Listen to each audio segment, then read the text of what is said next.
1998년도부터 1998년 가을부터 스위스 제네바 한인교회를 섬기기 시작했던 제가 그 이듬해인 1999년 여름을 맞이했을 때입니다. 여름 방학을 맞아 서울에서 저를 찾아온 가족들과 함께 여행을 하던 중에 스페인의 수도 마드리드 남쪽 72km 지점에 있는 톨레도를 찾아갔습니다. 스페인의 고도 톨레도에는 유명한 알카자르 성이 있습니다. 그 성은 1936년 스페인 내전이 발발되었을 때 좌파 민주주의를 표방하던 공화파와 프랑코를 중심으로 하는 민족파 간의 최대의 격전지였습니다. 그곳에서 벌어진 전투에서 어느 쪽이 승리하느냐에 따라서 대세가 결정될 정도의 중요한 전투였습니다. 물자, 무기, 장비 등 모든 면에서 공화파가 월등하게 우세했습니다. 공화파에 밀린 민족파는 알카자르 성에 갇혀 포위를 당하고 말았습니다. 그것으로 판세는 끝난 것처럼 보였습니다. 하지만 성 안에 갇힌 민족파는 탁월한 지도자인 모스카르도 대령의 일사불란한 지휘하에 무려 70일 동안을 버티면서 일사항전의 각오로 대응했습니다. 성의 함락이 생각보다 쉽지 않음을 확인한 공화파 지휘관은 마침 성 밖에 있던 모스카르도 대령의 아들 루이스를 인질로 잡았습니다. 그리고 그는 성 안에 있는 모스카르도 대령에게 전화를 걸었습니다.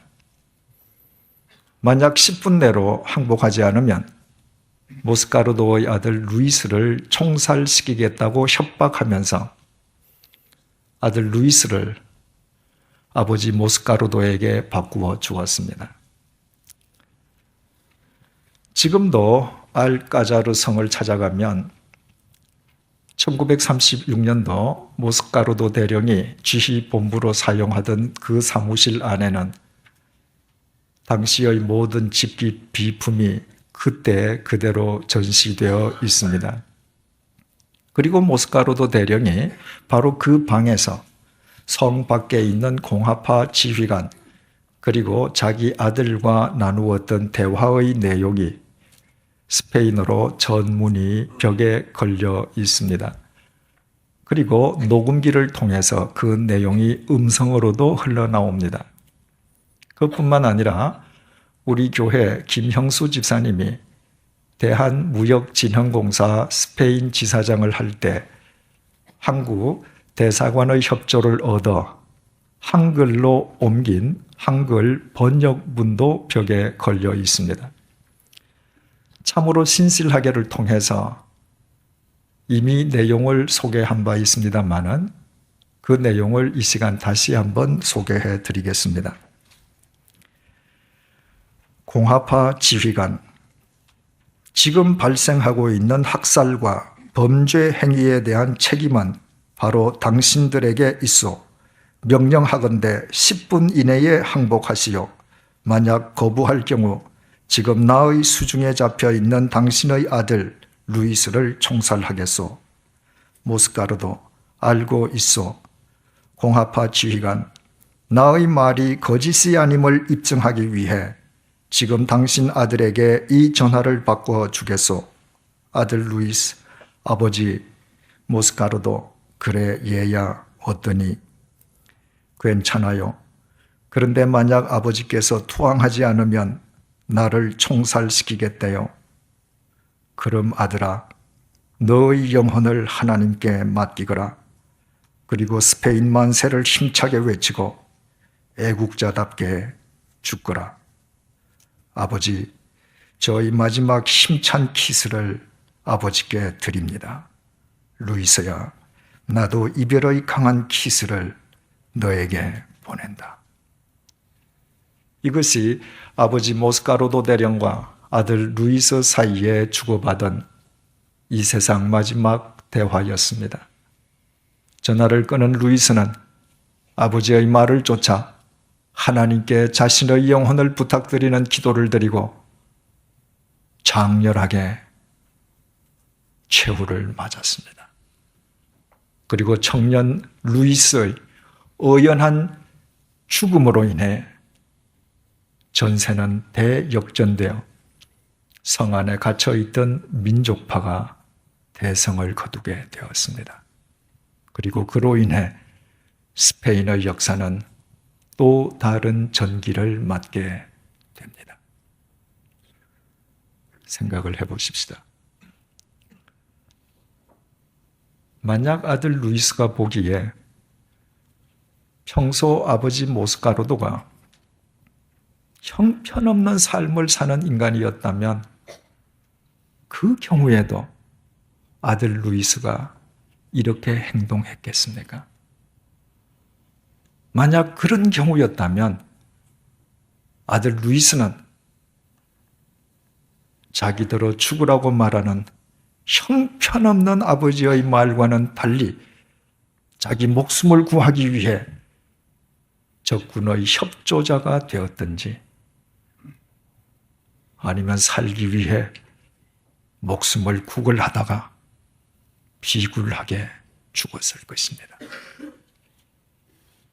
청년 루이스가 아버지의 말을 쫓아 조국을 위해 장렬하게 죽을 수 있었던 것은 아버지의 말을 전적으로 신뢰하기 때문이었고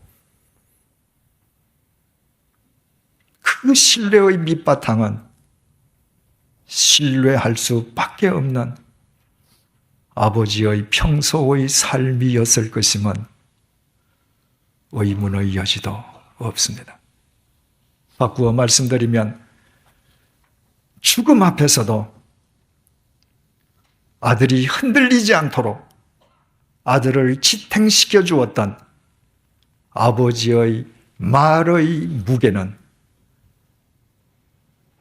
그 아버지의 평소 삶으로부터 기인한 것이었습니다. 모스카르도 대령의 주휘본부를 다 둘러본 뒤에 그 방을 나서면서 그때까지 아직 어리던 4명의 제 아들들에게 물었습니다. 우리도 살아가다가 이와 같은 똑같은 경우를 당해서 만약 아빠가 너희들어 모스카르도 대령처럼 하나님께 기도드리고 대한민국 만세를 부르며 조국을 위해서 죽으라고 말한다면 너희들은 어떻게 하겠느냐고 물었습니다. 아이들 중에 대답을 한 아이는 아무도 없었습니다. 아이들은 모두 침묵으로 일관했습니다. 그러나 저는 대답을 재촉하지 않았습니다. 그 질문에 대한 해답은 아이들에게 있는 것이 아니라 그 아이들 앞에서 그 아이들의 아버지로 살아갈 제 삶 속에 있음을 알기 때문이었습니다. 저는 알고 있습니다. 만약 제가 제 아이들 보기에 일평생 진리를 쫓으며 존경할 수밖에 없는 삶을 산다면 그와 같은 똑같은 상황을 맞이한다 할지라도 제 말을 쫓아 제 자식들 역시 하나님께 기도드리고 대한민국 만세를 부르며 조국을 위해 장렬한 최후를 맞을 것입니다. 그러나 아이들 보기에 아버지인 제가 형편없는 삶을 살고 조국에 대하여 백해무익한 인간으로 살아간다면 제가 아무리 조국을 위해서 죽으라 한들 그 아이들은 저의 말과는 전혀 다른 방향으로 갈 것입니다. 그것은 아이들의 문제가 아니라 전적으로 저의 문제입니다. 소위 사울의 다메섹 회심과 관련해서 예루살렘 제자들은 당사자인 사울의 말은 믿지 않았지만 제3자인 바나바의 말만은 전폭적으로 신뢰했습니다. 그것은 그동안 두 사람이 영위해왔던 삶의 결과였습니다. 한 인간 자체의 무게는 실은 말의 무게로 가름됩니다. 그리고 말의 무게의 경중은 당사자의 삶과 결코 분리되지 않습니다. 그러므로 나의 배우자가, 나의 자식이, 나의 동료가 내 말을 들어야 할 내 주위 사람들이 내 말을 듣기는커녕 도리어 내 말을 가볍게 여긴다면 그것은 결코 그 사람들을 탓할 일이 아닙니다. 그 사람들이 내 말을 가볍게 여길 수밖에 없도록 진리의 무게가 전혀 실리지 아니한 채 먼지보다도 더 가볍게 살아왔던 그릇된 나의 삶을 회개해야 합니다. 본문 이후 사울의 말은 점점 더 무게를 갖기 시작했습니다. 예수 그리스도를 부정하는 유대 교인들을 제외하고 주님을 믿는 그리스도인들은 점점 더 사울의 말을 더 신뢰했습니다. 그 신뢰의 깊이는 세월이 경과할수록 더욱 깊어져 갔습니다. 어느 정도로 깊었냐 하면 주님께서도 사울을 전폭적으로 신뢰하시어 그의 말과 글이 성경이 되게 하셨을 정도입니다. 그것은 그가 주님을 만난 뒤에 초지일관 주님의 말씀만을 쫓아 살았던 그의 삶의 결과였습니다. 그는 그의 그릇된 과거의 삶으로 인해 같은 그리스도인들로부터 불신당하는 수모를 겪기도 했지만 새로워진 그의 삶으로 인해 그는 주님과 사람의 신뢰를 한 몸에 받는 그리스도인이 되었습니다. 그리고 신뢰를 회복한 그의 말로 인해 그의 인간관계는 말할 것도 없고 인류의 역사까지도 주님에 의한 새로운 미래의 실체를 구가하게 되었습니다. 사랑하는 교우 여러분, 무게가 실린 말만 사람을 살릴 수 있습니다. 신뢰를 지닌 말만 이 세상과 역사의 미래를 새롭게 할 수 있습니다. 신뢰와 무게를 상실한 말로는 내 몸에서 태어난 내 자식마저도 바로 세울 수 없습니다. 신뢰와 무게를 상실한 말로서는 말을 하면 할수록 자식을 더욱 삐뚤어지게 만들 뿐입니다. 말은 인간의 입으로 나오지만 그 말의 무게와 신뢰는 당사자의 삶으로부터 비롯됩니다. 이것이 우리가 어떤 경우에도 예수 그리스도의 말씀 속에 우리 삶의 뿌리를 깊이 내려야 하는 이유입니다.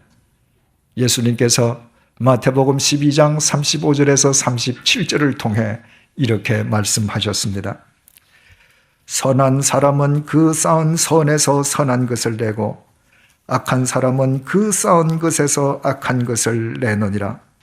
내가 너희에게 이르노니 사람이 무슨 무익한 말을 하든지 심판날에 이에 대하여 신문을 받으리라. 내 말로 의롭다 함을 받고 내 말로 정죄함을 받으리라. 주님께서 이렇게 말씀하신 까닭은 너무나도 간단합니다. 인간의 말과 삶은 결코 분리되지 않고 그 결과에 따라 우리의 미래가 달라지기 때문입니다. 기도하시겠습니다. 왜 나의 말이 사람들에게 통하지 않는지, 왜 사람들이 나의 말을 신뢰하지 않는지, 왜 나의 말이 공허한 공기의 진동으로 끝나버리는지, 왜 나의 삶이 사람들과의 관계 속에서 새로운 미래를 초래하지 못하는지, 그 이유를 이 시간 본문 말씀을 통해 깨닫게 해주셔서 진심으로 감사합니다. 그 모든 것은 이제껏 내가 그릇 살아온 삶의 결과임을 이제야 주님 앞에 고백합니다. 이 이후로 오직 진리 위에 나의 삶을 고추 세울 수 있도록 도와주옵소서. 진리 안에서 나의 삶이 먼저 신뢰를 회복하게 도와주옵소서. 사람을 위로하고 격려하는 나의 삶으로 바나바가 되게 하시고 주님의 말씀을 쫓는 나의 행함으로 거듭난 사울이 되게 하여 주옵소서. 그 결과로 나의 말 역시 상실한 신뢰를 회복하게 도와주옵소서. 나의 말에 뭇 사람을 살리는 생명의 무게가 실리게 하여 주옵소서. 나의 말 한마디 한마디가 이 세상의 어둠을 밝히는 빛으로 승화되게 하여 주옵소서. 나의 말이 인간 관계 속에서 이 시대의 역사 속에서 주님께서 주시려는 새로운 미래와 희망의 실체를 구가하는 삶의 토대가 되게 하여 주옵소서. 그리하여 말씀이신 주님께서 우리로 하여금 말할 수 있게 해주신 것이 얼마나 큰 은총인지를 날마다 우리의 삶으로 확인하며 우리 모두 주님을 찬양하게 하여 주옵소서. 예수님의 이름으로 기도드립니다. 아멘.